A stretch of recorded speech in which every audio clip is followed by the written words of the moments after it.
안녕하세요. 우리 헌법 시간입니다. 우리 기도하고 시작하겠습니다. 하나님 아버지 감사합니다. 저희들에게 귀한 강의를 허락해 주시고 세상 학문이지만 헌법을 공부할 수 있도록 기회 주신 거 감사합니다. 오늘도 우리 주님께서 함께 하시는 시간 되게 해주시고 우리 새로운 지식을 새롭게 무장할 수 있는 저희들 되게 하여 주시옵소서. 예수님의 이름으로 기도 올리옵나이다. 아멘.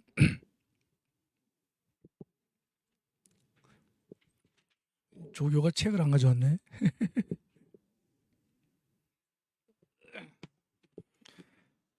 오늘은 여러분 이제 이 책에 185쪽이죠. 185페이지. 지금 우리가 기본권을 하면서 여러분 중요한 것이 신체의 자유가 중요했거든요. 그랬는데 오늘 공부하는 것은 우리 헌법학에서는 가장 중요한 내용이에요. 예를 들어서 우리 이제 이 정신적 자유라는 말을 쓰거든요. 정신적 자유.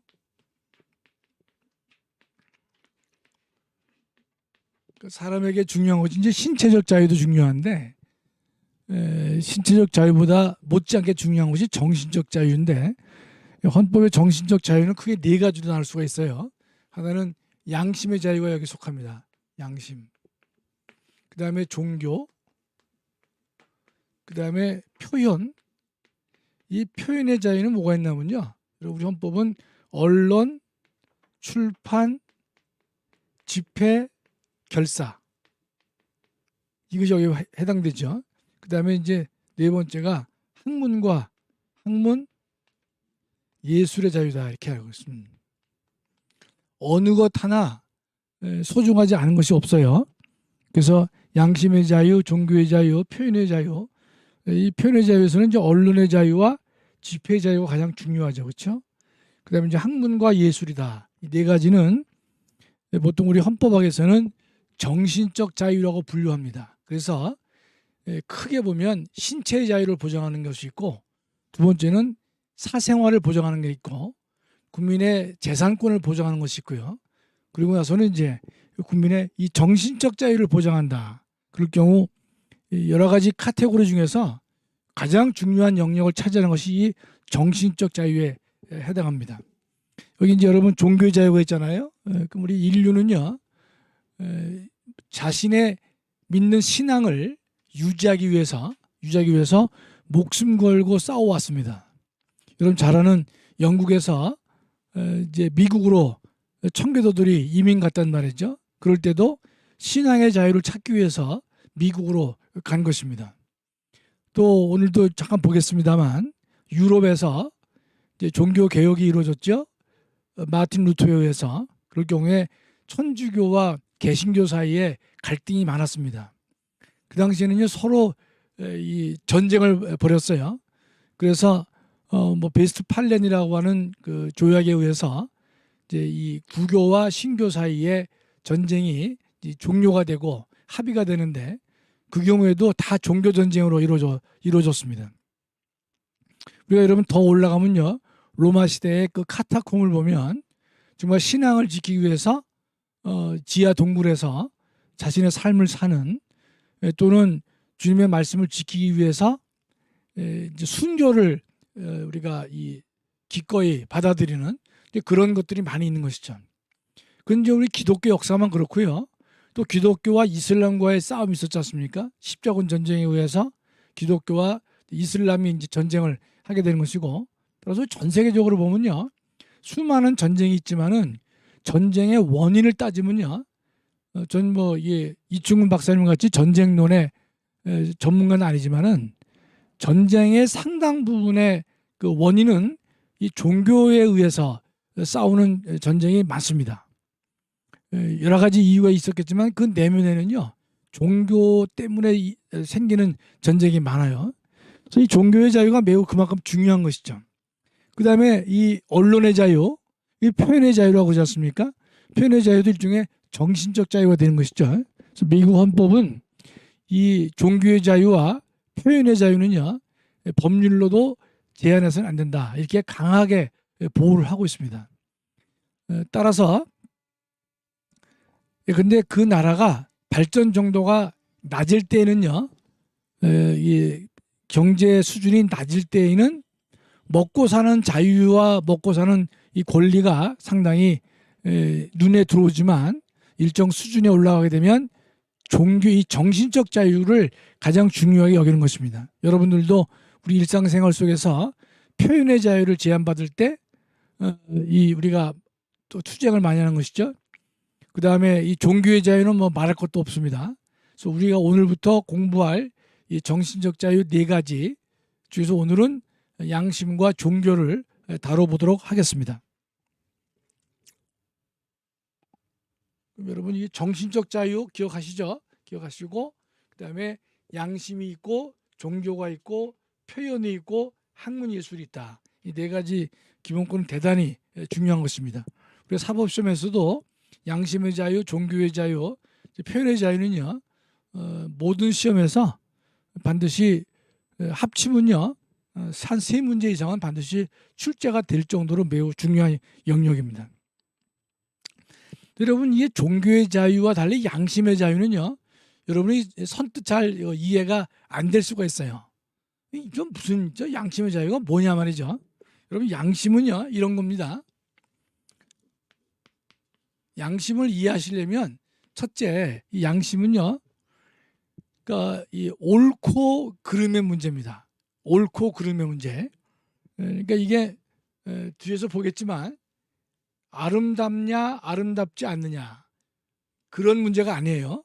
양심의 문제는. 그 다음에 사실과 같으냐 사실과 다르냐 이 문제도 양심의 문제가 아닙니다. 옳고 그름의 문제예요. 다른 말로 선악의 문제입니다. 여러분 머릿속에 양심 그럴 때는요 먼저 선악의 문제다 이렇게 이해를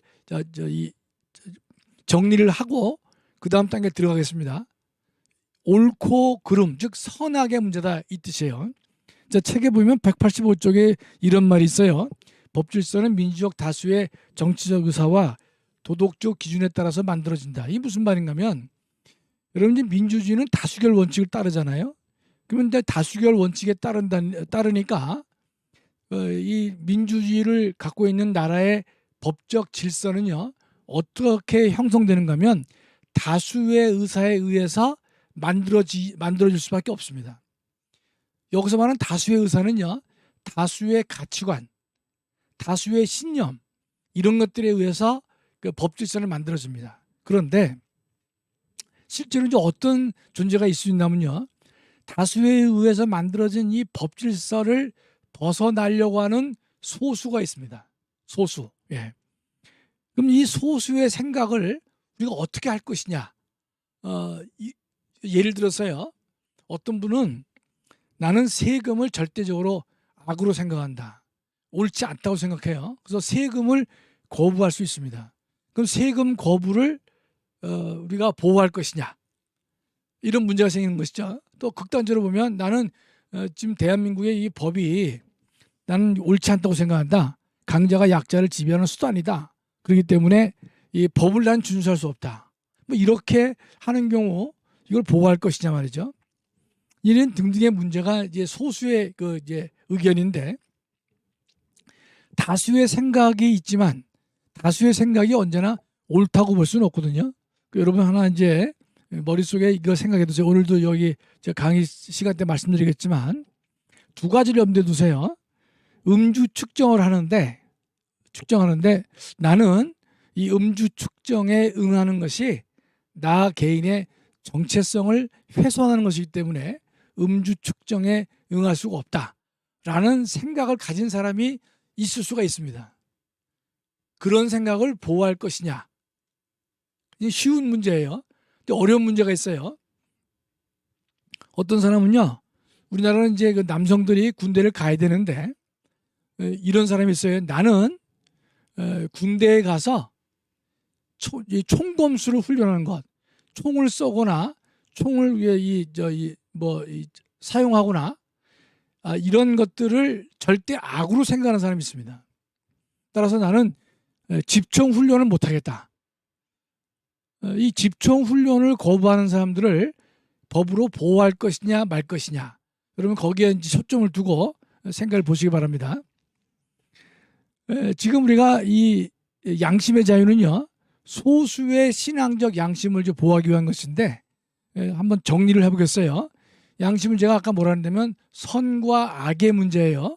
따라서 아름답다 또는 추하다 이런 판단, 아름다우냐 추하냐 이거는 선악의 문제가 아니죠. 그렇죠? 따라서 이런 판단, 아름답다 추하다 이런 것은 양심의 영역에 속하지 않아요. 두 번째는요, 이 내용이 사실인가 아닌가, 이 사실 진위 여부, 이것은 양심의 문제가 아닌 것입니다. 다시 한번 강조해요. 아름답다 추하다라는 판단, 이게 양심 영역 아닙니다. 사실인가 아닌가도 양심의 영역이 아니에요.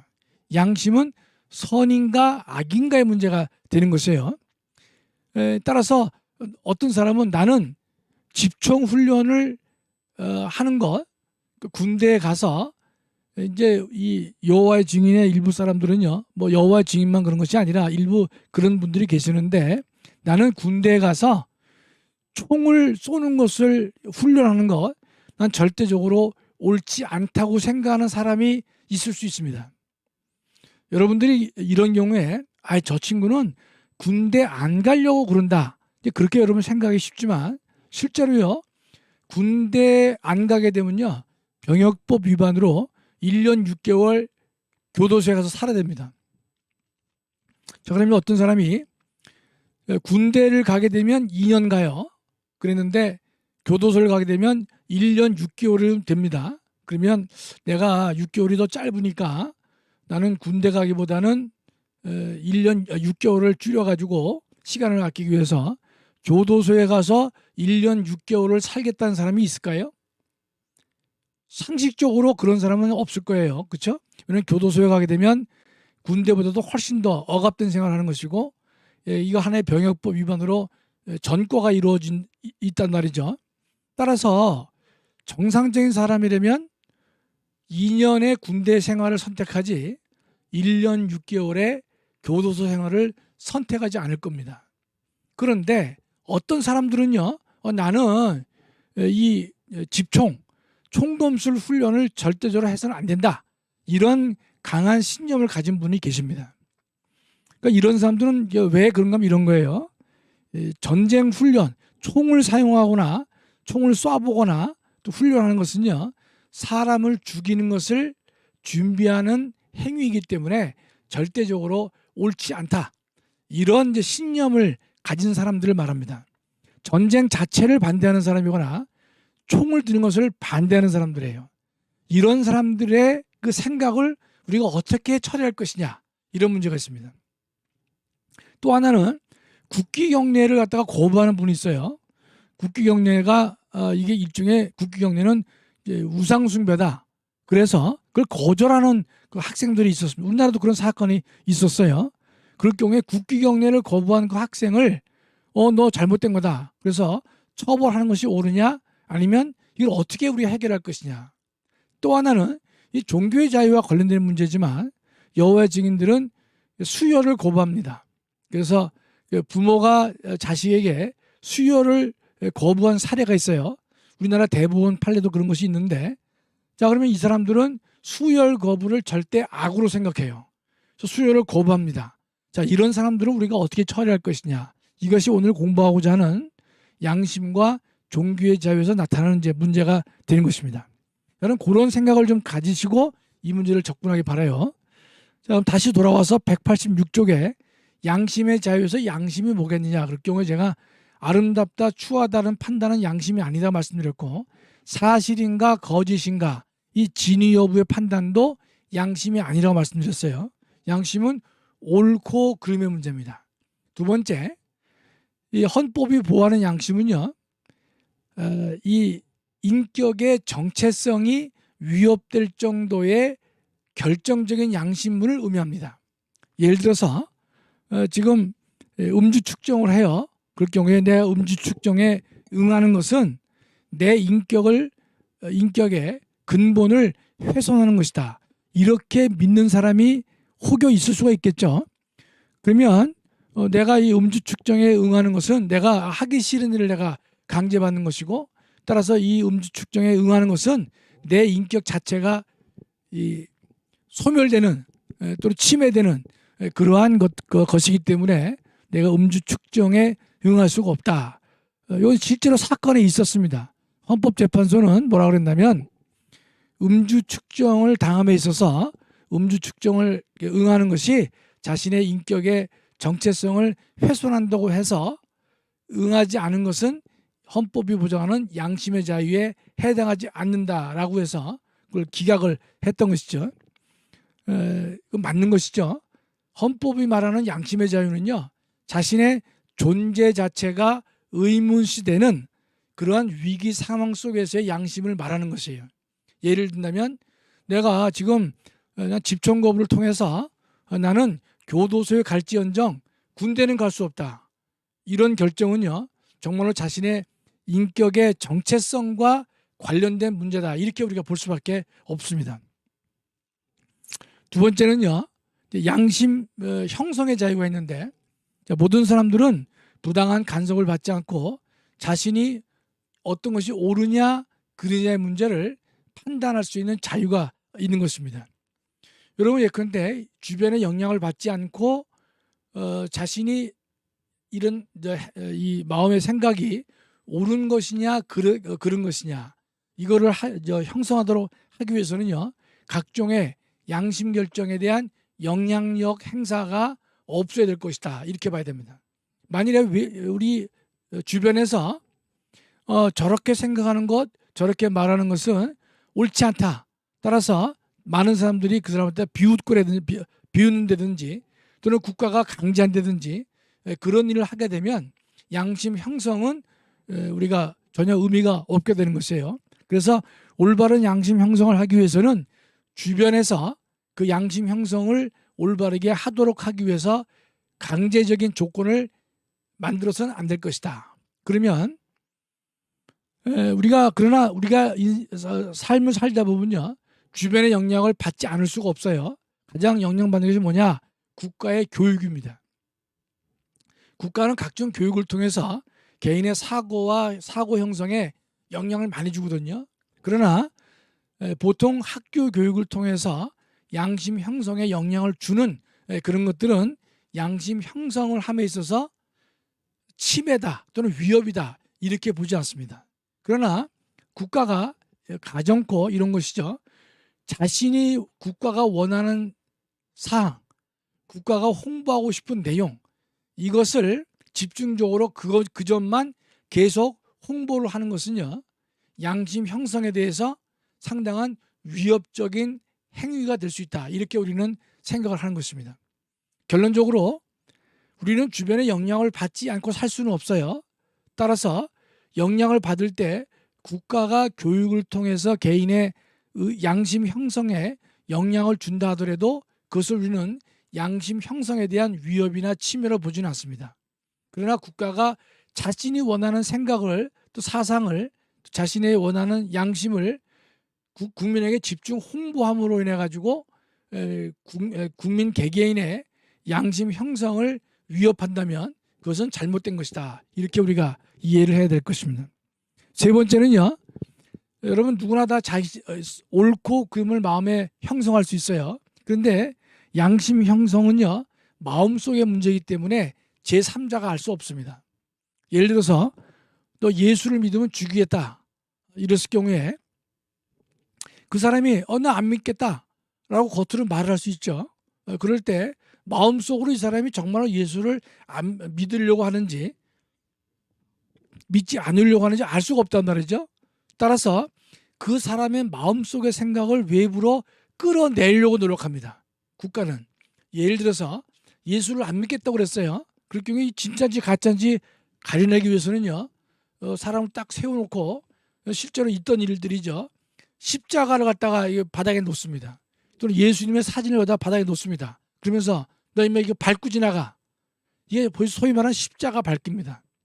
십자가나 예수의 그 사진이 갖다가 밟고 넘어가면 이건 진짜로 얘가 예수를 안 믿겠다는 증거로 볼 수 있는데, 머뭇거린다든지 밟지 못한다든지 그러면 너 조금 전에 말한 예수를 믿지 않겠다는 것이 거짓 아니냐 그래가지고 그 사람을 다 강제로 고문하고 처벌하고 그런 예가 실제로 있었습니다.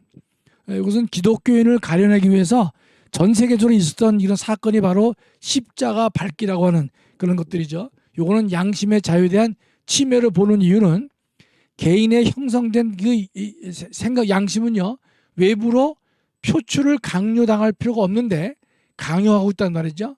행동으로 강요하는 것이에요. 따라서 이것은 양심 표명의 자유에 대한 침해다 이렇게 우리가 말을 할 수 있는 것입니다. 세 번째는요 양심 실현의 자유가 있어요. 마음속에 형성된 양심을 옳다고 생각하는 양심을 외부로 실현시키는 행동을 말해요.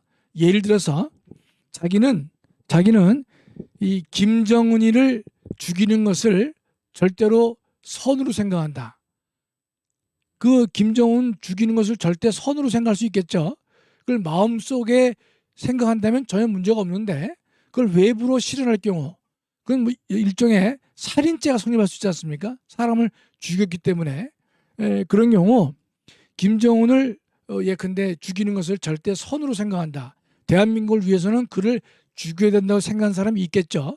그랬을 경우에 실제로 실행에 옮겼을 때 그 사람을 살인죄로 처벌할 수 있는가 없는가 이런 문제가 양심 실현까지 우리가 보장할 것이냐의 문제입니다.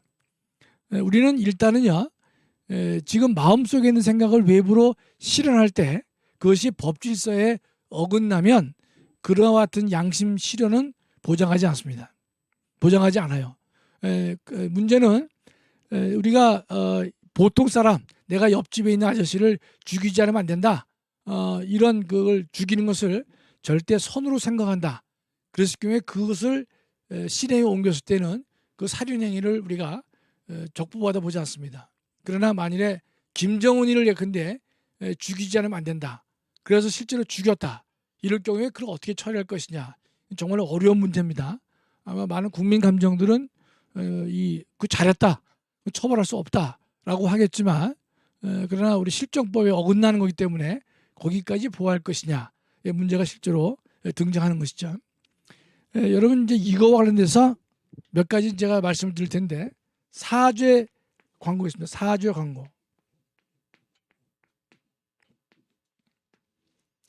여러분 이제 가끔 뭐 요새는 많지 않은데 이 사죄 광고는 뭔가면 내가 잘못했다는 것을 갖다 신문에 실는 거예요. 예, 근데 뭐 실제로는 아닌데요. 나이스 사장이 나이키 대표를 상대로 해가지고 이건 뭐 상표 도용이 아닙니다. 근데 예를 든 거예요. 그러니까 이제 나이스 사장이 내가 이 상표를 도용했다. 그래서 신문에다 씁니다. 나이키 사장님 귀하. 내가 참 뭐 실수했다 말이죠. 나이스 사장 올림. 다시는 안 하겠다. 뭐 이런 식으로 올리는 게 사죄 광고입니다. 그런데 헌법재판소는요. 이 사죄 광고를 위헌 결정을 내렸어요. 왜냐하면 이겁니다.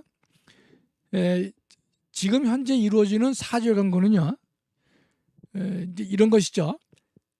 타인의 명예를 훼손했다. 또는 신용을 훼손했다 하면요. 형법상의 신용훼손죄로 처벌을 하거나 아니면 타인의 명예나 신용을 훼손했기 때문에 민사 불법 행위 책임을 지게 됩니다. 그런데 하나 더 추가해서 법원은요, 이 나이스 사장한테 그걸로 적절치 않다. 내가 잘못됐다는 사실을 신문에다가 알리도록 강제하는 것. 이게 사죄 광고입니다. 그럼 이 사죄 광고가 다 틀린 게 아니에요. 사죄 광고 중에서도 어떤 것이 정당한가 하면 자, 손해배상금을 5천만 원을 내야 되는데 이 사람이 돈이 없어요. 그러니까 어떻게 하면 그러면 내가 2천만 원만 물어주고 3천만 원은 대신 내가 신문에다가 사죄 광고를 내겠다. 따라서 손해배상액을 깎아달라. 이렇게 두 당사자가 합의를 하면 그건 문제 없습니다. 그랬는데 두 당사자 사이에 자, 형법상의 책임과 민사상의 손해배상 책임을 다 책임을 졌어요. 졌는데 법원이 더 추가적으로 이런 사죄 광고를 하라라고 강요하는 것, 이것이 잘못됐다는 겁니다. 이럴 때 법원은 어떻게 하는가 하면요. 본인은 원하지 않는데 이 나이스 사장은 원하지 않는데 돈 다 갚았어요. 돈 갚았는데 이 법원이 문장을 자기가 써서 이 나이스 사장의 비용으로 이 사죄 광고를 법원이 강제할 수 있어요. 이거를 헌법재판소가 위헌 결정을 내린 것입니다. 이건 잘못된 것이죠. 다만 제가 조금 전에 말씀드렸다시피 이런 사죄 광고는 괜찮아요. 뭔가면 원래 5천만 원을 내야 되는데 2천만 원만 주고 돈이 없기 때문에 나머지 3천만 원은 내가 신문에다가 잘못했다는 그 의사표시를 해주겠다. 손해배상액을 감경시켜주는 의미가 있단 말이죠. 그렇죠? 그것은 두 당사자가 합의를 했기 때문에 문제가 없는 것이죠. 문제는 뭐냐? 두 당사자는 합의를 하지 않았어요. 즉 나이스 사장은 사죄에 광고할 마음이 없단 말이죠. 없음에도 불구하고 법원이 자신이 쓴 문장을 가지고 강제하는 것, 이것이 잘못됐다 이 뜻입니다. 여러분 지금도 신문에 보면 자주는 아니지만 가끔 보면 사죄 광고가 등장합니다. 그러면 사죄 광고를 헌재가 위헌 내렸는데 사죄 광고가 왜 나오겠느냐? 그것은 제가 말씀드렸죠. 이것은 손해배상을 갚을 능력이 없는 사람이 내가 대신 사죄 광고를 함으로써 그 손해배상액을 감경받거나 면제받는 그런 경우에는 사죄 광고가 정당하다 이런 뜻입니다. 그래서 헌재는 사죄 광고를 강제하는 것 잘못된 것이다. 같은 맥락에서요. 대법원은 사죄문 성격의 심할서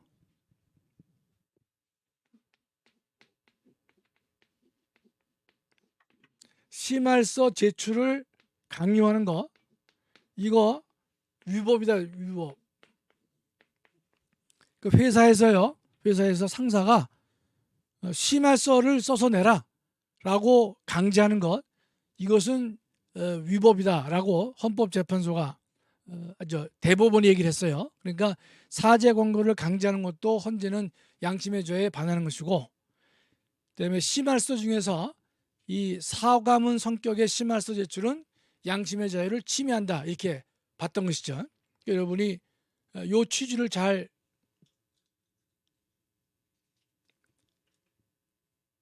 소리를 이렇게 내는 사람이 있어요. 이게 그러니까 사죄가 들어가 있는 심할서 제출은 그 양심의 자유의 침해다 이렇게 이제 대법원이 봤던 것이죠. 여러분 혹시나 회사에서 근무할 때 잘못했으면 그것에 대한 뭐 징계를 하면 되는 것이지 거기에 대해서 내가 사죄할 마음이 없음에도 불구하고 사죄를 하라고 했건데 강요한다면 그것은 헌법상 양심의 자유의 침해다 이렇게 보는 것입니다. 그다음에 그 양심적 집총 거부자를 우리가 어떻게 볼 것이냐 그 문제예요. 그 우리 헌법재판소는 양심적 집총 거부에 대해서는 이걸 허용해야 된다 그런 입장인데 여러분도 예컨대 제가 오늘 강의를 들으실 때 양심적 집총 거부를 김학승 교수가 인정하는 것 같은데 문제가 있는 것 아니냐 이런 생각을 하실 수 있는데 한번 잘 강의를 들어보시기 바라요. 우리가 이제 양심적 집총 거부라는 건 뭔가면 군대에 가서 총검술을 배우는 것, 그다음에 총을 쏘는 것 이런 것들은 사람을 죽이는 준비 행위이기 때문에 옳지 않다고 그래요. 그렇게 믿는 사람들이 여호와의 증인이 그렇게 믿고 있습니다. 또는 여호와의 증인이 아니더라도 일반인들도 그런 분이 계세요. 그런데 지금 이제 1950년부터 지금까지요 한 19,000명의 청년들이 양심적 집총 거부로 교도소에 수감됐습니다. 19,000명이요. 그러니까 상당한 숫자의 젊은 청년들이 이제 이 교도소에 갔거든요. 그 병역을 내가 집총을 거부함으로 인해 가지고 지금도 1년에 500에서 600명 정도가 이제 이 처벌을 감수하면서 집총을 거부하고 있다 그래요. 뭐 지금은 이제 양심적 집총 거부가 만들어졌기 때문에 그러지 않겠지만은 헌재 결정이 나올 때까지 1년에 한 500에서 600명 정도가 처벌을 감수하면서 집총을 거부해왔다 이런 뜻이에요. 또 1950년 이래 지금까지 한 19,000명의 청년들이 집총거부로 인해서 교도소에 수감이 되었다 이 뜻입니다. 그 우리가 이 집총거부를 말을 하면요, 대부분 어떤 생각들을 많이 하는가 하면, 이 사람들은 군대 안 가려고 그런다, 군대 안 가려고 뭐 저 집총거부를 하는 것이지, 그런 생각을 많이 해요. 우리 주변에 믿음이 좋은 분들도 이제 그런 생각들을 많이 합니다. 근데 일단은 그런 생각을 할 수 있어요. 저도 예전에 이제 그런 생각을 한때 했었기 때문에 그런 것인데, 그러나 여러분 잘 생각해 보세요. 군대를 가면 2년 한 3개월이고, 근데 교도소에 가면 첫 번째 양심적 집총거부는 거의 법원에서 1년 6개월 정도의 실형을 세웁니다. 그럼 1년 6개월 이제 교도소를 간단 말이죠. 그러면 교도소 가게 되면 어떻습니까? 그 전과자로 낙인이 찍혀요. 그 다음에 취업에 곤란을 느낍니다. 그럼에도 불구하고 그들은 근데 교도소로 갑니다. 자, 그러면 그런 사람들은 우리가 무조건 우리하고 생각이 다르기 때문에, 다수와 생각이 다르기 때문에 저 잘못된 생각을 하는 것이야, 이렇게 우리가 그 사람들을 일방적으로 대우하는 것이 옳겠느냐, 아니면 그들은 왜 그런 생각을 하게 됐는가, 또 그들을 뭔가 우리 현 법질서 내에서 양립시키는 방법은 없겠는가, 그걸 우리가 한번 모색해 볼 필요가 있는 것이죠. 그게 바로 양심의 자유의 이 취지가 되는 것이죠. 양심의 자유는 누구를 위한 양심이 가장 중요하냐, 다수의 생각과 생각을 달리하는 사람의 선악의 판단을 가능한 체제 내에서 우리가 같이 함께 양립시켜보자, 그것이 바로 양심의 자유의 핵심인 것입니다. 다만 이런 사람이요, 어떤 사람들은 자기는 법을 지키는 것을 절대로 악으로 생각한다, 세금을 내는 것을 절대로 악으로 생각한다. 그런 사람은 전 세계적으로 있었습니다. 그러나 전 세계 어느 나라도 그런 사람들을 이 양심의 자유에 의해서 보호한 적은 한 번도 없습니다. 조세를 내지 않는다, 법을 준수하지 않는다, 이런 것은 양심의 자유를 보호하지 않았어요. 그러나 늘 문제가 됐던 것이 바로 양심적 집총 거부만이 문제가 됐던 것입니다. 자, 그럼 우리가 양심적 집총 거부는요, 첫째, 국가 공동체 법질서를요 적극적으로 위반하는 공격 행위가 아닙니다. 이것은 자신의 양심을 지키려는 소극적인 행위다 뜻이에요. 그게 무슨 말입니까? 지금의 우리 주체 사상을 지지하는 사람들은요, 적극적으로 대한민국의 안보를 위협하는 행동을 하고 있죠. 적극적인 행위를 해요. 즉 공격적인 행위를 서슴지 않습니다. 그러나 양심적 집총 거부는요, 군대에 가서 총검술 훈련을 받지 않겠다고 얘기할 뿐이지 대한민국 안보를 적극적으로 공격하지는 않습니다. 두 번째는요, 이 사람들은요, 집총 분야 이외에 대해서는 국가 공동체에 어떠한 의무도 자기네가 감수하겠다고 얘기를 합니다. 그러니까 집총만 안 할 뿐이지 국가 공동체가 필요로 하는 것은 어떤 일도 하겠다 이 뜻이에요. 그럼 지금 이 양심적 집총 거부에 해당하는 사람들은요, 현재 어디서 일하고 있느냐? 교도소에서 일하고 있습니다. 교도소에서. 그러니까 교도소 일하고 있는데 뒤에 나오겠지만 얼마 일하느냐? 군대가 여러분 2년이면요 3년 동안 일해야 됩니다. 그러니까 1.5배를 일하게 돼 있어요. 나라마다 다른데 우리나라는 이제 군대 가는 사람은 2년이라면 교도소에서는 3년을 일을 해야 됩니다. 교도소는 군대 못지않게 엄격하지요. 그러니까 이 사람들은 나는 집총만 못할 뿐이다. 그러나 대한민국 공동체를 위해서는 어떠한 일도 할 수 있다. 그래서 군대 2년이면 이 사람들은 교도소에서 3년을 일하도록 이렇게 하고 있어요. 이 때문에 이들에 대해서는요, 뭔가 대안이 좀 필요하지 않겠는가 이런 생각을 할 수가 있는 것이죠. 그래서 이제 이 과거에 독일은 지금 이제 이런 제도가 없는데요. 과거 독일은 징병제였습니다. 징병제였을 때에는 집총 거부를 인정했어요. 독일은 헌법에서 직접 명시적으로 집총 거부에 해당하는 사람들은 위원회에 의해서 판단을 합니다.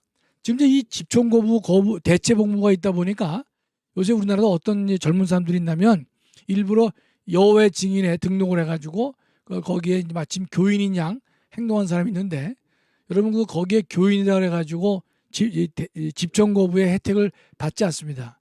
그 사람의 행적을 다 나라가 조사합니다. 그래서 여러분 조심할게요.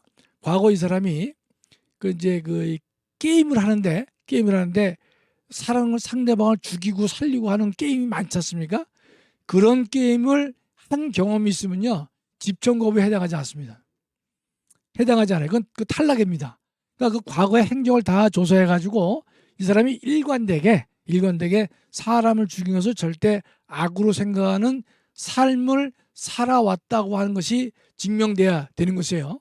그것이 아니면 만약에 게임 중에 뭐 사람을 죽이고 총 쏘고 그런 게임 많지 않습니까? 그런 게임을 즐긴 사람이 있다. 그런 사람은 양심적 집정 거부에 해당하지 않는다. 이런 뜻입니다.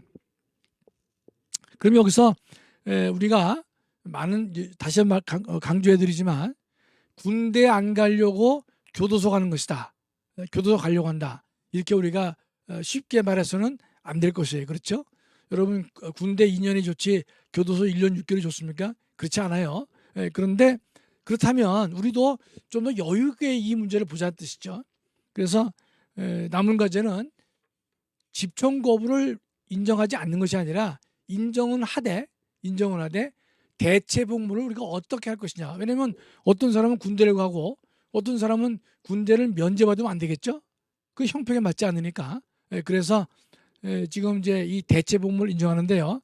우리 이웃에 있는 대만이라든지 덴마크라든지 스웨덴 같은 경우에는 군대 복무와 똑같은 기간의 대체 복무를 인정합니다. 그러나 오스트리아, 스위스, 스페인 이런 경우에는요 1.5배를 인정합니다. 그러니까 그런 나라들도 상당 부분 이런 의심을 하는 것이죠. 이게 양심적 집정 거부를 하는 사람들은 군대를 안 가려고 하는 거 아니야? 이런 의문이 없잖아 있기 때문에 군대가 2년이라면 대체 복무는 3년 1.5배를 합니다. 그러니까 덴마크, 대만 이런 경우는 1대1로 하고 있고, 그다음에 이 스위스나 스페인은 1.5배로 부과하고 있어요. 우리나라는요 군대가 2년이면 3년 1.5배 제도를 가지고 있습니다. 우리가 독일은 2011년에 징병제가 폐지가 됐어요. 따라서 지금은 대체 복무가 없습니다. 제가 그 독일에서 보니까 대체 복무를 이제 하는 이제 학생들을 보니까 이제 양로원 같은 데 가가지고 하루 종일 이제 그 수발을 들어요. 여러분 이제 근데 양로원 가서 수발 들면 여러분 편할 것 같지만 독일의 그 할아버지 할머니들이 몸무게가 보통이 아닙니다. 엄청 무거워요. 그다음에 그 사람들을 뭐 이렇게 세웠다 눕혔다 할 때 거기에서 뭐 불만을 제기하고 뭐 이런 이의를 제기하고 하면요 바로 신고를 독일 사람은 잘하거든요. 따라서 양로원 가가지고 그 노인네들 수발드는 게요 결코 쉽지 않습니다. 도리어 군대 가서 훈련 받는 게 더 쉬울 수가 있어요. 우리나라는 양로원이 아니라 교도소에 가서 거기서 이제 수용인들을 상대로 해가지고 복무를 지금 현재 하고 있는 것으로 알고 있습니다. 또 여러분 이런 의문이 있겠죠. 우리나라가 남북 대치 속에 있는데 병역 기피로 이어지지 않겠는가 걱정할 수도 있고, 국가 안보에 해가 되지 않을까 걱정하는 분도 있을 수가 있어요. 그러나 그 수가 매우 소수입니다. 그다음에 이 사람들을요 교도소에 근무시켜가지고 교정 그 인력들을 보강해주고 있기 때문에 제가 볼 때는 여러분이 크게 걱정하지 않으셔도 되지 않겠는가 이런 뜻이에요. 다만 이런 사람은 양심적 집정 거부에 해당하지 않습니다. 뭔가 하면 전쟁 자체를 반대하지 않고 특정한 전쟁을 반대하는 사람이 있어요. 무기 자체를 반대하지 않고 특정한 무기를 반대하는 사람이 있어요. 이런 경우는 양심적 집정 거부에 해당하지 않습니다. 왜냐하면 특정 전쟁을 반대한다. 예를 들어서 전쟁을 일체 반대하는 것이 아니라 월남전을 반대한다. 이것은요 양심적 집정 거부에 해당하지 않고 그건 국가의 정책을 반대하는 것입니다. 따라서 월남전을 반대한다. 다른 전쟁은 괜찮지만 월남전을 반대한다. 이런 경우는요 양심적 집정 거부에 해당하지 않습니다. 또 특정 무기 사용만 반대한다. 이것도 여기에 해당하지 않아요. 따라서 이런 건 보통 상황, 조건부, 집총 거부라고 하는데 이런 것들은 허용되지 않는다 이 뜻입니다. 교도소 1년 6개월 적어요. 군복무보다는 길어야 합니다. 제가 말씀드렸죠. 이 교도소 1년 저거는 또 다른데 이런 구별이 됩니다. 뭐가 있냐면 현역으로 근무하면 2년이죠. 병역법 위반으로 교도소에 수용자로 있는 게 1년 6개월이에요. 그런 뜻이고 대체복무를 인정하면 수용자가 아니라 교도관을 도와주는 일로 이제 2년이면 3년을 해야 된다 이런 뜻입니다. 3년. 그러니까 저기는 보니까 교도소에 수감된 기간이 1년 6개월은 적다 그랬는데 뭐 또 그런 분도 계시겠죠. 그러나 군대 2년하고 교도소 생활 2년 가서 봉사하는 게 아닙니다. 깜빵에 들어가가지고 수용자로 1년 6개월 지내는 거 여러분 그거 어려운 거예요. 제가 우리 전 목사님께서 교도소에 이제 3번이나 깜빵 다녀오셨잖아요. 전 목사님은 이제 워낙 정치범이고 거물급이기 때문에 교도소 생활이 제가 볼 때 상당히 편하셨던 것 같아요. 예, 물론 뭐 어려웠었지만 근데 그 손상대 대표라고 제가 뭘 알았냐면 이 깜빵에 가지 않습니까? 깜빵이란 말은 이제 옛날 말이고 지금 교도소인데 들어가면요 그 이제 낮에 이제 그 방에서 6명인가 8명인지 한 방을 쓰는데 보통 누워 있어도 되고 뭐 자도 되고 뭐 그런 줄 알았는데 그게 허용이 안 된다는 거예요. 그러니까 똑바로 앉아 있어요. 똑바로. 예. 그러니까 이제 전 목사님은 그런 이제 이 제재를 가지 않았던 것 같은데요. 보통 사람들은요, 이게 깜빵에 하면 똑바로 앉아 있어야 되는 거예요. 그래서 들어 누워 있으면 눕지 말라고 교도관이 와서 얘기한답니다. 여러분 그거 얼마나 힘들어요. 지금 사람이 막 자유스럽게 눕기도 하고 해야 되는데 똑바로 앉아 있으란 말이죠. 그래서 이제 자기네끼리 서로 협의를 해가지고 교도관이 없다. 그러면 잠깐 누워 있다가 한 사람이 망을 보는 거죠. 그래서 교도관이 온다 그러면 바로 똑바로 이렇게 앉아 있고 말이죠. 그럼 벽에 기대서 앉지도 못한다는 거예요. 그런 생활 1년 6개월이 쉽습니까? 매우 어렵죠, 실제로. 예. 그러니까 교도소 내에서 수용자로 있는 게 1년 6개월이라는 뜻이고요.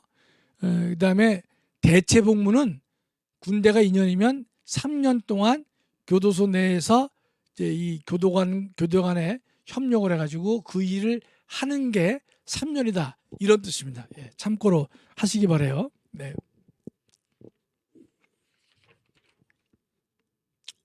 그다음에 이제 종교의 자유를 좀 보도록 하겠습니다. 종교의 자유는 이제 첫째 의의를 보면요, 여러분 우리 모든 인류에게 예외 없는 사실이 딱 하나 있죠. 그게 뭔가면 모든 사람은 다 죽는다는 것입니다. 모든 사람이 죽는다는 것이 그건 예외가 없죠. 그렇기 때문에 우리가 사는 사회에서는요 윤리와 도덕이 가능합니다. 여러분 그 말을 잘 이해해 보세요. 모든 사람이 죽지 않으면요 이 세상에 윤리 도덕은 필요 없습니다. 왜냐하면 뭐 100년, 200년, 1000년, 10,000년씩 사니까요. 옳고 그름의 문제가 필요 없게 돼요.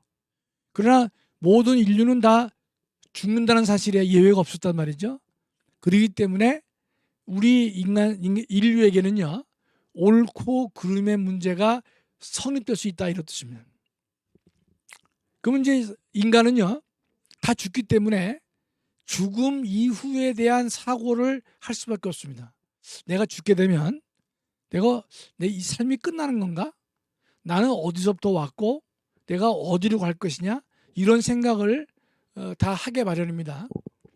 여러분 근데 우리가 아무리 종교가 없다 하더라도요 하나님께서는 우리 인간들에게 하나님을 알게 하는 마음을 주셨거든요. 따라서 하나님을 모르는 사람들은요 이 마음에 엄청난 공허함이 있게 됩니다. 자, 수많은 하늘의 별들을 보죠. 우주의 광활함을 보죠. 그런 걸 봤을 경우에 야 이걸 누가 만들었느냐? 이 우주는 지구는 어떻게 시작돼서 여기까지 왔을까? 이거를 주관하는 사람이 분명히 있어 보이는데 그게 누굴까? 이런 생각을 안 할 수가 없죠. 그렇죠? 또 우리는 죽은 다음에는 우리가 어떻게 될 것이냐? 우리가 이 땅에서 어떻게 살아야 될 것이냐? 이런 문제에 대해서 모든 인류는요, 다 고민을 해왔던 것입니다. 여러분, 예컨대 우리가 고대 사회, 한 6,000년 전에 사회를 보더라도 수많은 나라에 보면요, 태양신을 섬기고 무슨 달을 섬기고 그런 숭배들을 많이 해왔습니다. 왜냐하면 우리 인간의 마음속에는요, 한편에 영적으로 꼭 채워줘야 되는 빈 공간들이 있기 때문에 그걸 채우기 위해서 태양을 섬기거나 달을 섬기거나 수많은 우상들을 섬겨왔던 것이죠. 그렇기 때문에 우리 인간에게 이 종교의 자유는요, 정말로 중요한 것이 됩니다. 제가 처음에도 말씀드렸지만 신앙의 자유를 지키기 위해서, 종교의 자유를 지키기 위해서 목숨 건 사례는 부지기수가 되는 것이죠. 우리가 영적 평안이 없는 인간은요, 존엄도 없고 행복도 없고 자유도 없다고 봐야 됩니다. 다시 한번 말씀드릴게요. 영적 평안이 없는 사람, 육적으로 평안함이 있는 경우는 별개입니다. 육적으로는 평안할 수 있죠, 그렇죠? 건강하고, 그다음에 먹을 것도 있고, 그다음에 뭐 좋은 차도 있고, 좋은 집도 있고, 뭐 여러 가지 육적 평안이 있지만 육적 평안이 있다고 그래가지고 영적으로 평안한가요? 그렇지 않습니다. 우리가 유명한 연예인들 중에서도 이제 극단적 선택을 하는 분이 많이 있잖아요. 그런 분들이 육적으로는 어떻습니까? 육적으로는 거의 완벽해요. 뭐 자동차도 뭐 몇 억짜리 타고 다니고, 그렇죠? 그런 식의 육적으로 평안하지만 영적으로 평안하지 않으면요, 인간의 존엄도 유지될 수 없고 행복할 수도 없고 그다음에 자유도 없게 된 것입니다.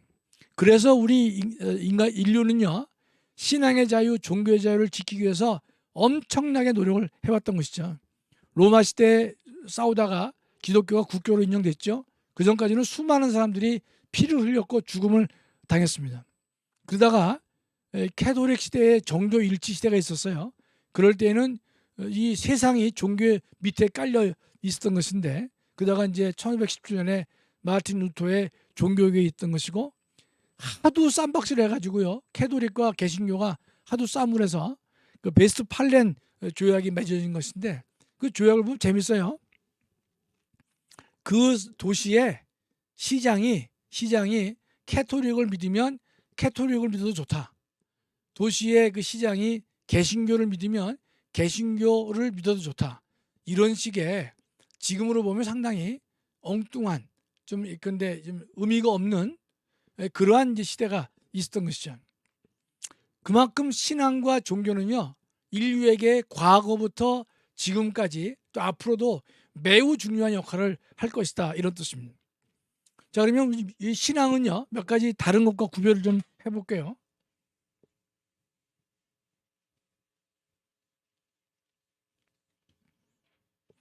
이 신앙과 비슷한 것 중에 사상이 있어요. 사상과 신앙은 뭐가 다르냐? 사상은요, 초자연적인 존재에 대한 문제가 없습니다. 그럼 신앙은 뭐죠? 죽음 이후의 문제, 그다음에 초자연적인 존재에 대해서 우리가 생각하는 것, 이게 신앙입니다. 그러나 사상은 우리가 인간이 합리적으로 생각하지만 초자연적 문제에 대해서는 언급을 할 수가 없습니다. 언급이 안 돼요. 이건 사상입니다. 우리가 보통 사상이 많이 있지 않습니까? 뭐 자본주의도 민주주의도 공산주의도 다 사상입니다. 그러나 이 사상은요, 어디에 그칩니까? 우리의 합리적인 문제에 그치는 것이고, 살아있는 사람들의 문제에 그치는 것이지 죽음 이후의 문제를 건드리지 않는 것입니다. 그건 신앙과 다른 것이에요. 두 번째는요, 이 신앙은요, 초월적입니다. 초월적.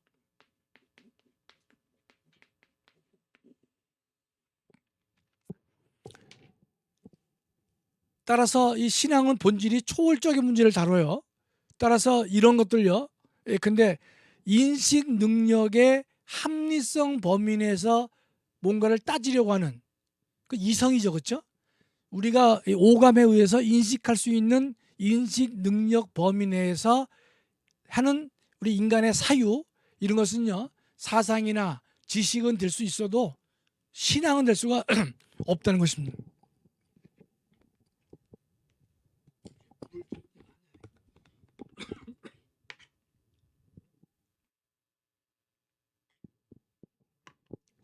그러니까 신앙은 초월적이죠. 또 두 번째는 내세를 지향합니다. 내세.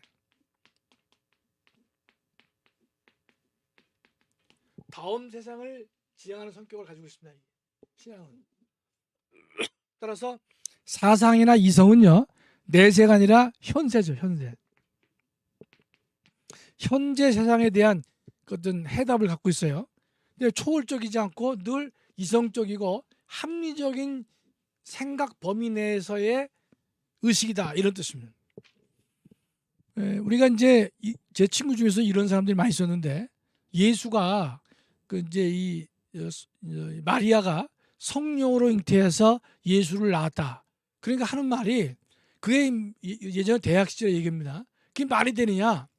그것만 아니면 내가 예수를 믿겠는데 그것 때문에 못 믿겠다 그래요. 우리는 어떻게 말해야 됩니까? 그러니까 우리가 예수를 믿지.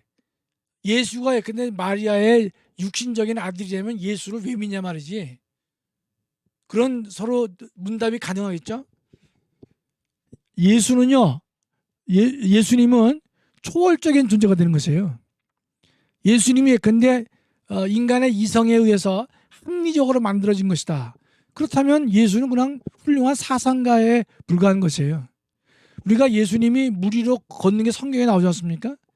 물 위로 걷는 분이니까 우리가 그분을 더 믿는 것이죠. 우리와 똑같이 물 위로 걷다가 물에 빠지는 사람이라면 우리가 예수를 위해서 목숨을 걸 이유가 없는 것이에요. 그러니까 이 신앙은 반드시 뭡니까? 합리적인 게 아니라 초월적인 문제란 말이죠. 그다음에 현세적인 문제도 다루지만 내세 지향적 성격이 강한 것이 바로 신앙이 되는 것이에요. 여러분들이 항상 이 문제를 주변에 이야기하실 때 우리가 전도하기 위해서는 싸울 필요 없지만 거꾸로 말할 수 있는 것이죠. 예수가 근데 이 마리아의 몸에서 육적으로 태어난 존재다라고 한다면 우리는 예수를 믿을 필요가 없는 것이죠. 예수가 물 위를 걷지 못한다. 오병이의 이 기적도 없다. 그렇다면 예수님의 능력을 우리가 인정할 수 없는 거기 때문에 그런 믿을 필요가 없는 것이다. 이렇게 우리가 접근을 하시면 좋겠다. 이런 뜻입니다. 우리가 두 번째는 이제 이 양심은요, 종교는요, 신앙 형성의 자유 또는 신앙의 자유가 있어요. 누구든지 자율적으로 신앙을 선택할 수 있고 또 신앙을 갖지 않을 수가 있고 신앙을 바꿀 수도 있고 이걸 보통 신앙의 자유라고 그래요. 지금 이제 독일에 판례가 있는데 십자가상을 공립학교 교실 내에다가 걸어놨어요. 독일은 이제 바이에른주가 상당히 이 기독교를 잘 믿는 그런 지역입니다. 바이에른은 이제 민헨이 있는 이제 그 지역이고 자동차는 BMW 공장이 있는 데가 바이에른입니다. 바이에른. 그다음에 이제 그 반대편이 이 벤츠 공장은 독일의 남쪽 좌측에 주로 자리 잡고 있고요. 스투트가르트라고 하는 데 많이 있고, 그다음에 이 바이에른주는 독일에서는 상당히 영향력을 가진 주인데 부자 주입니다. 근데 그 바이에른주에서 십자가상을요 공립학교 교실에다가 걸어놨어요. 걸어놓으니까 이것이 이제 싸움이 붙었습니다. 그러면 십자가상을 공립학교 교실에다가 설치하는 것은요 교인이 아닌 사람, 비기독교인들에게 교회를 다니라고 하는 영향을 줄 수도 있기 때문에 그것은 종교의 자유에 대한 침해다, 양심 형성에 대한 침해다, 이래서 다퉜습니다. 그랬을 때 독일은요 거기에 침해가 된다라고 했습니다. 그러니까 십자가상을 공립학교 교실에다가 넣는 법안은 잘못된 거다, 이렇게 이제 독일이 하고 있는 것이죠. 이건 뭐 일반적으로 아마 우리나라에서도 이런 문제가 발생하면 이건 뭐 위헌 결정이 나오지 않겠는가 생각을 해요. 다만 전제가 뭡니까? 공립학교 교실의 문제예요. 사립학교의 경우에는요 그는 이 기독교 학교인 경우에는 십자가 상을 걸어도 좋다라고 해야 되는데, 지금 대한민국은요, 이 전교조 때문에, 그 다음에 이 사립학교의 자율성이 상당히 훼손되고 있습니다. 그래서 사립학교가 종교교육을 하려고 하면요, 여러 가지 장애가 많습니다. 아마 사립학교 교실에다가 십자가 상을 강제하는 법안을 만들면요, 많은 분들이 이걸 위헌이라고 할 수 있어요. 그러나 제가 볼 때는 사립학교의 경우에는요, 사립학교의 자율성이 있기 때문에 그건 뭐 둘 수 있지 않겠는가, 이런 생각을 제가 개인적으로는 하고 있습니다. 두 번째는 독일 연방헌법에서 판례가 있는데 이런 겁니다. 무슬림 여교사, 그러니까 무슬림 여교사들은 이제 이 히잡을 쓰지 않습니까, 이게? 그러니까 이제 이 여교사가 이 수업시에 들어갈 때 히잡을 이제 쓴단 말이죠. 그러니까 이 히잡을 쓰게 되면 많은 학생들에게 이제 이 이슬람 종교를 영향을 받을 수 있도록 했기 때문에, 그래서 학생들의 신앙 형성의 자유를 침해할 우려가 있다. 그래서 이슬람 여교사인데 여교사에게 히잡 착용을 금지했습니다. 그랬는데 지금 독일 헌법재판소는요, 여교사에게 히잡 착용을 금지하는 것을 위헌이라고 했습니다. 왜 그런가 하면요, 교사가 히잡을 착용했기 때문에 학생들에게 주는 불이익이 있겠죠. 불이익이 있을 수 있어요. 왜냐하면 부정적인 영향이 있을 수 있습니다. 그러나 교사 개인은 자신의 종교를 지키기 위해서 머리에 히잡을 쓰는 것은 자신의 권리가 아니겠는가. 그래서 그 두 가지의 충돌이 있었는데, 히잡을 씀으로 인해 가지고 학생들에게 이 이슬람에 대한 영향력의 정도, 그것과 정반대로, 그러나 여교사가 히잡을 쓴 것은 이슬람 종교의 가장 기본이 되는 것인데, 그렇다면 그것은 그 영향력을 국가의 교사의 종교의 자유를 제한할 정도의 영향력은 아니다. 그래서 이슬람 여교사에게 히잡 착용을 금지한 법은 헌법에 어긋난다, 이렇게 결정을 내린 바가 있습니다. 그러니까 두 가지가 된 것이죠. 십자가상을 공립학교 교실에다가 강제하는 것, 그건 위헌이다. 그다음에 무슬림 여교사에게 이슬람식 두건인 히잡 착용을 금지한 것도 잘못된 것이다. 이렇게 이제 결정을 한 것이죠. 이것이 이제 우리나라에 오면 어떻게 이걸 결정이 날 것이냐. 중요한 것은 이런 이슬람교가 우리나라에 들어와서 활개치지 못하도록 근본적으로 원천적으로 금지하는 것이 좋겠다, 이런 생각을 하는 것이죠. 그는 헌법 교수로 봤을 때는 뭐 이슬람도 뭐 들어올 수 있지 않겠는가 라고 헌법 교수 입장에서 말할 수 있겠지만, 그러나 제가 동시에 교회의 교인이고 장로로서는요, 제가 이슬람교가 대한민국에 들어와 가지고 뭐 교세를 넓힌다든지 활개친다든지 그런 것들은 우리가 적극적으로 반대해야 되는 그런 입장이라서 생각을 하는 것이죠. 그러니까 교수와 신자로서의 갈등이 있을 때는 역시 신자로서 우리가 활동을 해야 될 것이다. 그 왜 그렇겠어요? 신자로서의 자세가 왜 우선돼야 될 것이냐? 그는요, 우리가 어떻게 되죠? 우린 죽게 됩니다. 죽게 되면 하나님 앞에 서게 된단 말이죠. 그럴 경우에 우리가 어떤 삶을 살고 왔는지가 중요한 것이지, 이 땅에서 무슨 뭐 헌법적으로 이 내용이 어떻다, 이것을 따르는 게 그것은 중요한 것이 아니라 죽음 이후에 내세를 생각하면서 내가 어떤 삶을 살아야 될 것이냐, 이런 것을 돌아보게 된다면요, 교수의 지위와 교인의 지위, 교수의 지위와 장로의 지위가 충돌할 때는요, 당연히 교인과 장로로서의 지위에 따라서 우리가 우리의 삶을 살아야 될 것이다, 이렇게 우리가 말씀드리지 않을 수가 없는 것이에요. 두 번째는 이 신앙 실현 중에서요, 이런 일이 있을 수 있습니다. 여러분, 이제 제가 뭐 현직에 있다고 가정해 보면, 제가 여기 가슴에다가 십자가 모양을 이제 달고, 즉 종교적 상징물이죠. 그리고 제가 수업에 들어갈 수 있겠는가? 이런 문제가 있는데 이건 얼마든지 가능하다고 봅니다. 그러니까 대학 교수든 뭐 물론이거니와 중고등학교 교사라 하더라도 여기 이제 그 이 십자가 뭐 모양을 하는 배지를 단다든지 즉 종교적 상징물을 착용하는 것은요 신앙 고백의 자유로서 보장되는 것이다 이렇게 봐야 되겠죠. 뭐 어떤 선생님이 근데 자기가 천주교 신자에게 뭐 묵주를 뭐 손에 뭐 단다든지 뭐 등등의 자신이 믿는 그 이 종교적 상징물을 몸에 부착하는 것은 그 우리가 양심 신앙 실현의 자유로서 보장되어 옳다 이렇게 볼 수가 있습니다. 다만 이제 한때 미국에서 있었던 일인데 공직을 취임할 때요 어떤 이제 선서를 강요하는가 하면 나는 신의 존재를 믿는다 이런 선서를 강요할 수 있겠는가? 요거는 좀 우리가 생각을 달리하는 여러 가지 어려움이 있는데요. 그러니까 국가 공무원이 되는데 이 선서할 때 내가 국민을 위해서 성실하게 정치적으로 중립된 입장에서 성실하게 그 직무를 수행할 것이다. 이런 선서는 가능할지 몰라도 나는 신의 존재를 믿는다 또는 믿지 않는다 이런 선서를 강요할 수 있겠는가? 그거는 제가 볼 때 신앙 표명의 자유에 대한 침해다 이렇게 볼 수밖에 없어요. 두 번째는요. 지금 이제 종교 조사를 할 수 있겠는가 이런 문제가 있죠.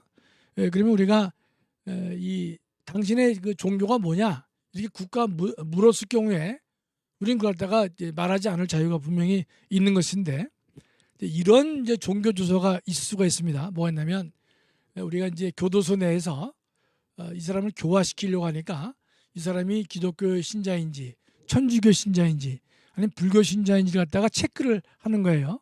체크를 해가지고 이 사람이 이제 기독교 신자라고 하면 어떤 문제가 발생했을 경우에는 근처에 계시는 목사님을 초청해서 말씀을 듣게 한다든지 또는 뭐 승려를 초청해서 말씀을 듣게 한다. 이렇게 하는 것은 우리가 좀 필요하지 않겠습니까? 따라서 교도소 내에서 이 수용자들의 교화를 목적으로 또는 이 정신병원이라든지 등등 각종 요양원이나 병동에서 그들을 치료의 목적으로 하는 종교조사는 얼마든지 뭐 가능하지 않겠는가 이렇게 우리가 말씀을 드릴 수가 있겠어요. 그러나 이제 예전에 미국에서는요 공립학교에서 수업 시작할 때 기도문을 낭독했고 주기도문을 낭독하게 한 것을 그걸 위헌으로 봤습니다. 그래서 지금은 미국 공립학교에서는 기도문 낭독도 할 수 없고 주기도문도 외우지 못하게 되어 있는데 자 이런 부분을 우리가 어떻게 말할지 모르겠어요. 그러니까 목사님들은 그런 것들을 했기 때문에 미국이 이 타락했고 미국이 계속 쇠퇴하는 그런 길에 들어선 것이다. 이렇게 이제 말씀들을 하시는데 저도 신앙적으로는 뭐 그 말씀에 깊이 동감을 합니다. 그러나 공립학교에서 기도문 낭독이라든지 주기도문을 강요하는 것은 그럼 우리가 헌법적으로 보면 그것은 문제가 좀 큰 것이다. 그러나 사립학교에서는 가능할지 몰라도 국공립에서는 좀 어렵지 않겠는가 이런 생각을 제가 하게 되는 것이죠. 그다음에 우리나라 이제 판례가 또 있는데요. 교도소장이요 미결 수용자는 뭔가 하면 아직 재판이 확정되지 않은 사람입니다. 뭐 1심 재판 중에 있다든지 또는 2심 재판 중에 있다든지 재판이 확정되지 않은 사람들이 교도소에 수감될 수 있거든요. 그걸 보통 구치소에 보통 넣습니다. 확정된 사람은 교도소로 가고 확정되지 않은 사람은 구치소에 넣을 때가 많아요. 그런데 이 미결 수용자에 대해서 종교 행사에 참석을 허락하지 않았습니다. 그래서 이것이 문제가 됐는데 헌법재판소는 미결 수용자에 대해서 종교 행사에 참여를 불허하는 것은 헌법에 어긋난다 이렇게 이제 봤던 것이죠. 그다음에 이제 우리가 이 국기경례 문제를 제가 말씀드릴게요. 국기경례. 이 여호와의 증인들은 전 세계에 걸쳐 가지고 몇 가지 그 이제 근본적인 문제를 일으키는데 첫째가 우리 조금 전에 본 집총 거부입니다. 그게 하나가 있고 두 번째는 수혈 거부가 있고 세 번째는 이 국기경례가 있습니다. 국기경례 거부. 우리나라도 이제 이 사건이 실제로 있었는데요. 72년도인가쯤에 고등학교 다니는 이제 여교의 여자 고등학교인데 거기서 어느 학생이 국기경례를 안 합니다. 국기경례를 거부했어요. 480명 중에서 한 사람이 거부해요. 보통 여학생이 아니죠, 실제로. 근데 그럴 때 그 학교는요, 그 학생을 제적을 시켰습니다. 잘랐어요. 이 사건이 어디까지 갔느냐? 대법원까지 갔습니다. 대법원에서는요, 이 제적 처분은 정당하다 이렇게 했거든요. 이 판례를 한번 좀 분석해서 말씀을 드리면요, 제가 이제 우스갯소리로 얘기를 하는데 480명 중에서 한 사람이 예컨대 국기경례를 안 한다.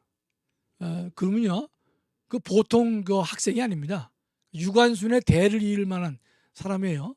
자, 그런 경우에는 뭐 학교에서 어느 정도 이게 유아책도 필요할 터인데 그걸 잘랐단 말이죠. 그렇죠? 그러면 여기서 자, 이런 거죠.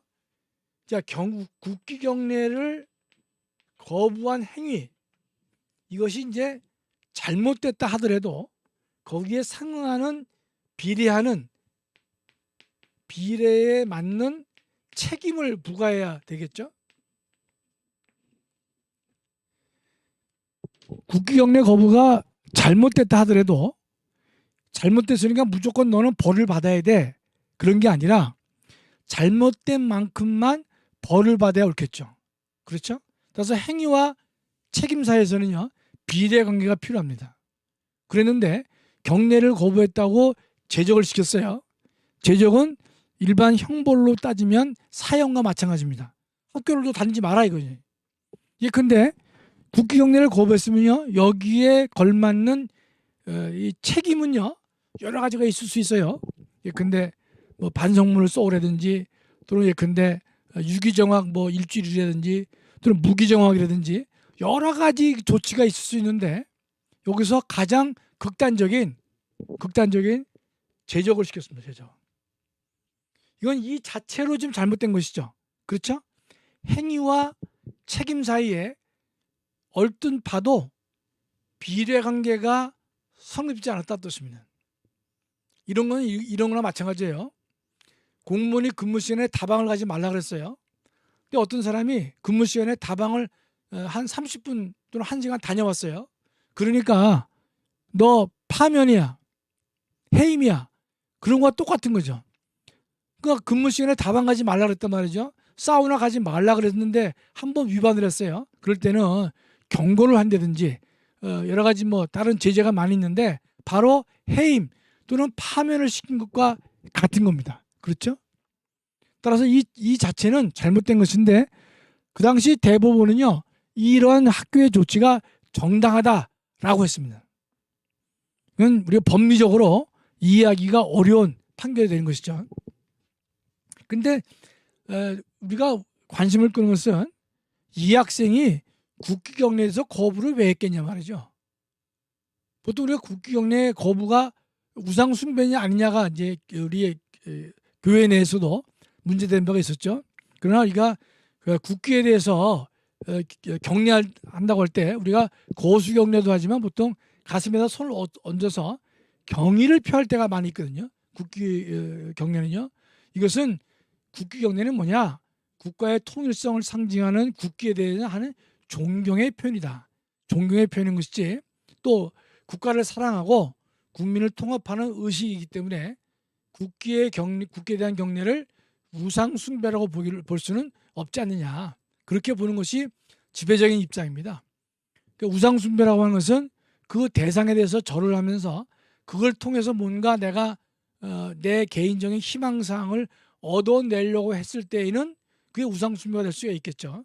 그러나 국기에 대해서 우리가 손을 가슴에 얹는 그런 행동들은 국기에 대한 존경이 되는 것이고 국가를 사랑하고 국민을 통합하는 의식이기 때문에 우상숭배를 보기 어려운데 지금 여호와의 증인은요, 이 국기 경례를 우상숭배라고 가르칩니다.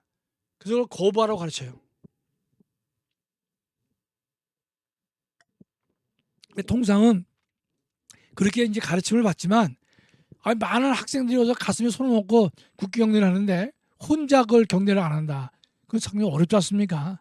그런 학생들은 제가 볼 때는 좀 여례로 해서 그래 잘한다, 뭐 있을 수 있다, 이게 격려하는 것도 한 방법이 아닌가 그런 생각을 하고 있습니다. 그다음에 이 종교의 자유가요 보장되지만 이런 행위들은 우리가 종교의 자유를 보호되지 않아요. 뭐가 있냐면 예전에 몰몬교를 보면 지금은 아니라고 하는데 일부 다처제를 갖다가 허용하고 있거든요. 그 일부 다처제 같은 경우에는 우리 법에서 우리 보면 일부 일처를 하기 때문에 일부 다처다 이런 경우는 우리 헌법에서 허용하지 않아요. 종교의 자유라는 이름으로 일부 다처를 도입한다 하더라도 헌법상 허용되지 않는다 이런 뜻입니다. 그 다음에 종교 의식을 이유로 사람을 제물로 바치는 경우 그러한 종교는요 헌법이 보호하지 않습니다. 그건 뭐 우리가 이해할 수 있겠죠. 그 종교 의식이란 이름으로 이루어지는 인간 제물이라든지 간음 행위 이런 행위들은 그럼 우리가 그런 종교는 헌법이 보호하지 않는다 이 뜻입니다. 박선영 후보 사퇴 선언을 했나요? 저분 저 댓글이 맞나 모르겠네. 하도 저런 걸 원하다 보니까. 그다음에 제가 이제 여러분께 설명 다시 한번 드리고 싶은 것은요. 우리나라 대법원 판례가 있는데 뭐가 있냐면 이 엄마가 실제 사건입니다. 고등학교 2학년 쯤 된 여학생인데 그 여학생이 교통사고를 당했어요. 그래서 병원에 입원했는데 수혈을 해야 됩니다. 그런데 수혈을 어머니가 거부했어요. 그래가지고 그 딸이 죽습니다. 상당히 충격적인 사건이 아닐 수가 없죠. 이럴 경우에 그 엄마는 팥쥐 엄마와 같이 자기가 배 아파서 난 딸이 아닌가라는 의심도 할 수 있겠지만 실제로 자기 배 아파서 난 딸이에요. 그랬는데 수혈을 거부합니다.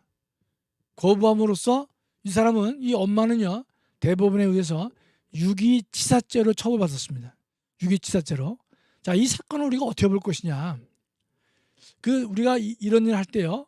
그 엄마는 정신이 나갔다. 이렇게 보시면 안 됩니다.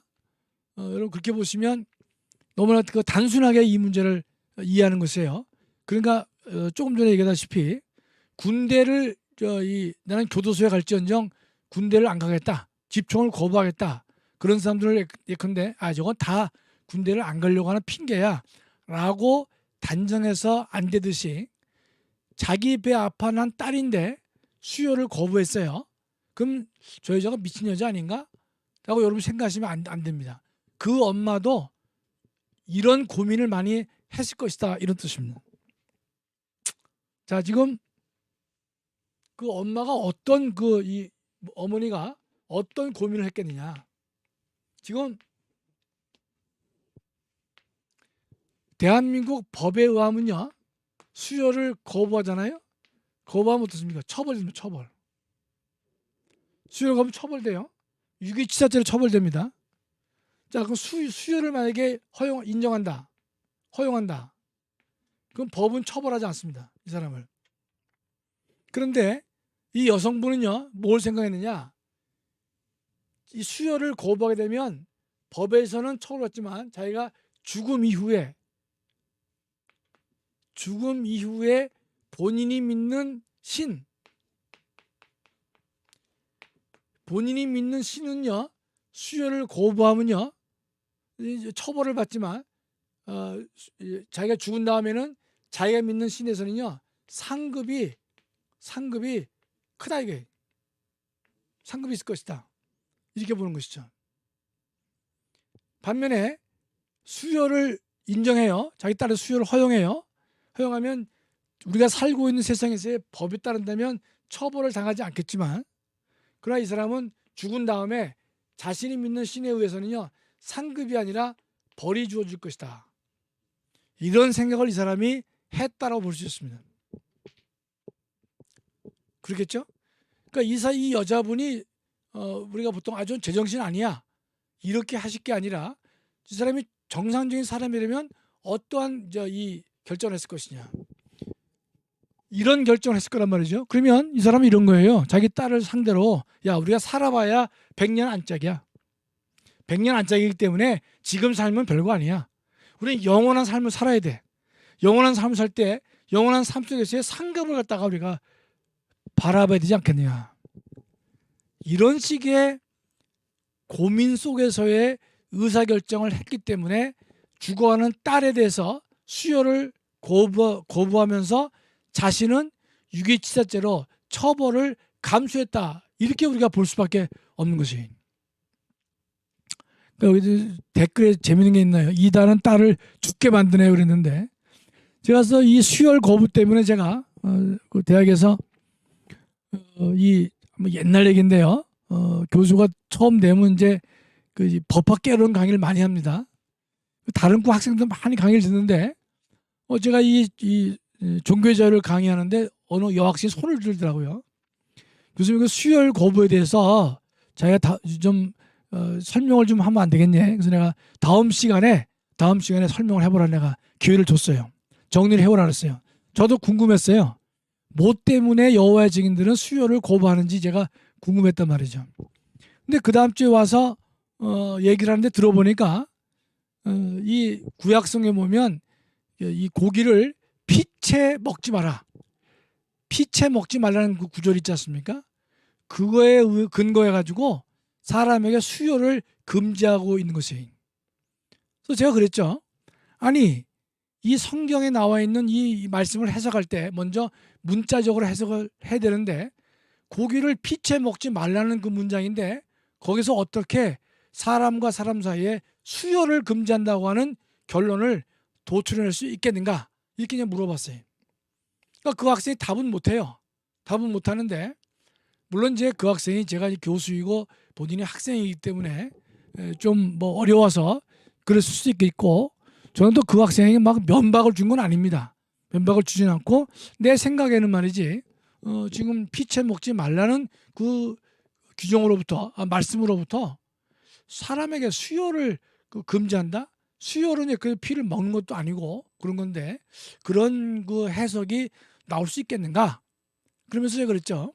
제 마음속으로는 뭐 그 여학생은 더 이상 논쟁을 하지 않았습니다. 왜냐하면 여호와 증인들하고는 뭐 논쟁을 하지 말라고 교회에서 제가 배워왔기 때문에 논쟁을 안 했지만은 그러나 제가 늘 마음속으로 뭔가면 저 여호와의 증인에 대해서 그 이 성경을 해석하는 사람의 잘못, 해석자의 잘못으로 수많은 사람들이 선의의 피해를 많이 보는구나. 이제 그런 생각을 제가 한 기억이 납니다.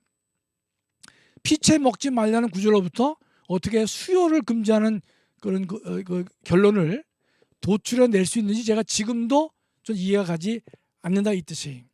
그러니까 이 이단들의 특성을 보면 이상한 해석을 통해 가지고 그런 결론을 이끌어내는 것이죠. 따라서 국기경례 거부도 우상숭배다.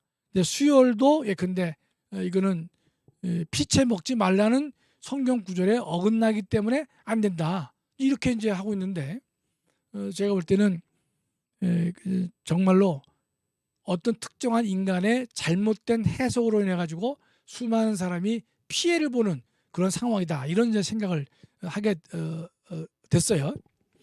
그러나 이런 경우에 이 엄마는 이제 유기치사죄로 처벌되지만 대법원은 이 엄마의 생각을 매우 존중했습니다. 그래서 유기치사죄로 됐지만 집행을 유예했습니다. 이 엄마가 실제로 이 딸을 죽이려는 의도도 아니었었고 이러한 고민을 했었더라면 실형은 좀 면해줄 필요가 있겠다. 그래서 집행유예를 한 것으로 제가 기억을 하고 있거든요. 그 다음에 이제 우리가 오늘 시간이 많이 갔네. 이게 좀 종교의 자유는 할 게 많은데 제가 그럼 뭐 부족하면 다음 시간에 이어서도 제가 계속 강의를 설명을 하겠습니다. 왜냐하면 정교 분리에 대해서도 우리나라가 잘못하는 게 많아요. 그래서 우리 정강 목사님도 늘 정교 분리에 대해서 이제 목놓아 이제 말씀을 하시는데 제가 또 설명을 좀 드리도록 하겠습니다.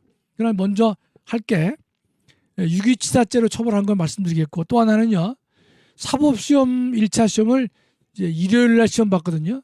일요일 날 시험 보는 것은 기독교인들의 종교의 자유에 대한 침해다. 이게 다툰 바가 있는데 그건 침해라고 보지 않습니다.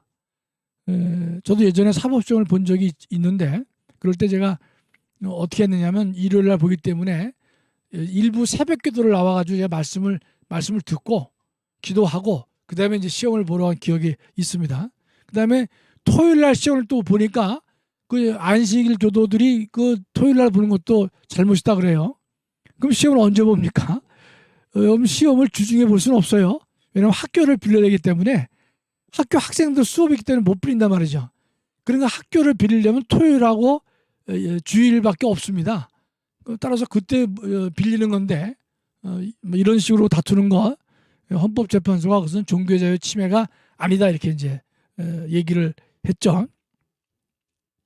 그다음에 국교 부인과 정교 분리인데 대한민국은 헌법상 국교를 인정하지 않습니다. 그건 뭐 당연한 것이죠.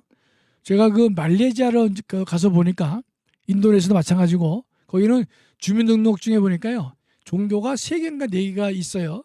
그중에 선택하게 됐습니다. 선택. 사지선다 같이 선택하게 돼 있거든요. 그런 건 종교의 자유의 측면에서 본다면 그건 위헌이다 이렇게 볼 수밖에 없습니다. 그다음에 지금 이 정교 분리는요. 정교 분리는 정치와 교회의 분리인데 정교 분리란 말로 딱 되는 헌법은 우리나라 헌법밖에 없어요. 대부분 나라는요. 이 국가가 이 종교에 개입하지 말라는 겁니다. 이게 핵심이에요. 국가가 종교에 개입하지 말라는 게 이 정교 분리의 핵심입니다. 거꾸로 종교가 국가에 개입할 수 있냐? 이건 개입한다고 할 수 있다고 보는 거예요. 그럼 여러분 김학순 교수가 근데 지금 사랑제일교회 교인이니까 정광훈 목사님 우호적으로 해석하는 것 아니냐? 이를 오해하시면 안 됩니다. 좀 객관적으로 말씀드리는 거예요. 종교가 국가에 개입하는 것은 왜 그런가 하면요. 종교는요.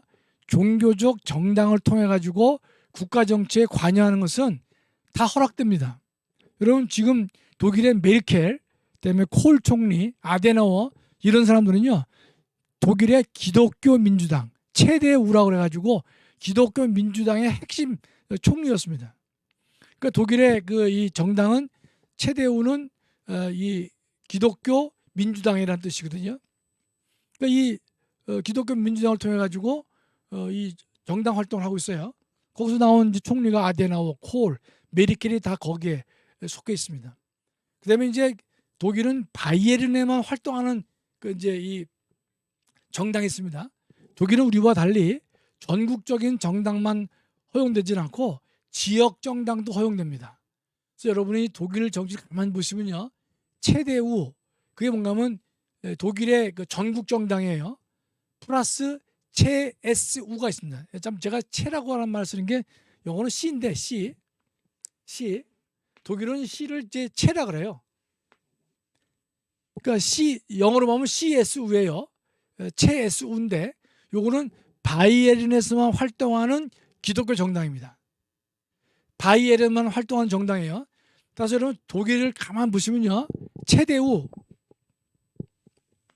최대우하고 최SU 이게 최는 이제 크리스트리예요. 크리스찬의 영어로 보면요.